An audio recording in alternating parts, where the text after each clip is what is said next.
बासी पठाउला तस्बिरै खिचेर कस्तो लेख्यौ नि भाबीले कर्म लीला थाइमालौ हजुर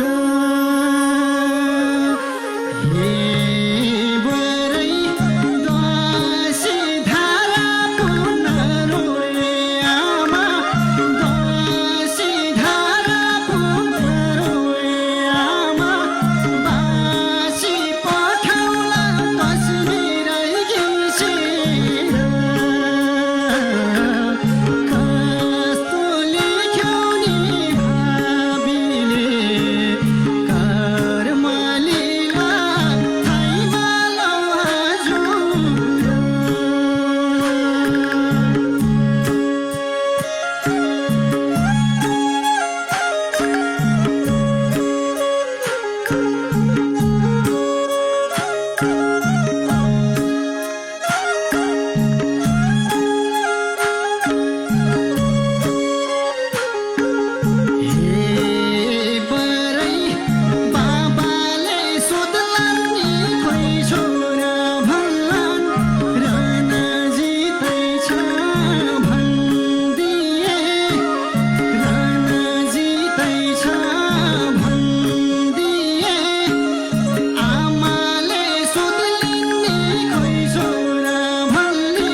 जोरदार ताली दिउँ। अग्रजलाई सम्मान, नयाँलाई प्रोत्साहन। कार्यक्रम इन्द्रेणी संस्कृति सभ्यताको जननी हो। सेवा सन्देश र मनोरञ्जन इन्द्रेणीको अभियान सांस्कृतिक पहिचान। आज वर्षौं वर्ष होइन 15 वर्ष पनि, वर्षमा 365 दिन नै अविच्छिन्न रूपमा चलेको सायद विश्वको एकमात्र कार्यक्रम होला इन्द्रेणी। यस्ता सोहरू दैनिक हुँदैनन्। आज गर्व लाग्छ नेपाली कला साहित्य र नेपाली लोकदोहोरी कति शक्तिशाली छ भन्ने पनि यहीबाट थाहा हुन्छ। जतै सुन्दा पनि मानिस अगाउँदैनन् अथवा तितर-बितर हुँदैनन्। हाम्रो हरेक जाति जनजाति हरेक क्षेत्रका यी संस्कृतिका यति ठुला आयामहरू छन्। त्यही सुरुवातीको श्रृङ्खलामा नेपालकै सुप्रसिद्ध गायक विमलराज छेत्री, मिना बुढाथोकी, टिका छेत्रीहरूको कार्यक्रम भयो र दोस्रोमा हामीले नयाँलाई फेरि अर्को श्रृङ्खलामा राख्यौँ। अति मिठो आवाजका धनी, सायद हाई पिच र लो पिच दुवैलाई ठिक तरिकाले गाउन सक्ने सन्दीप चेपाङलाई हार्दिक हार्दिक सम्मान छ। सन्दीप चेपाङ चितवन निवासी हुनुहुन्छ। हुन त हामीले धुमिली डाँडामा 104 वर्षका ज्ञानेन्द्र चेपाङलाई जङ्गलमै बस्नुहुन्थ्यो, घरै बनाएर राखिदियौँ। सबै संसारका मानिसले इन्द्रेणीलाई माया गर्नुभएको छ, विश्वास गर्नुभएको छ। हामीले त्यही विश्वासघात गरेका छैनौँ, यो जुनीमा गर्ने पनि छैनौँ। तर हाम्रो सोच सबैको एकै नहुँदा कहिलेकाहीँ आरोपहरू लगाउनुहुन्छ, त्यो पनि हाम्रो सोच्ने र बुझ्ने कमीले हो।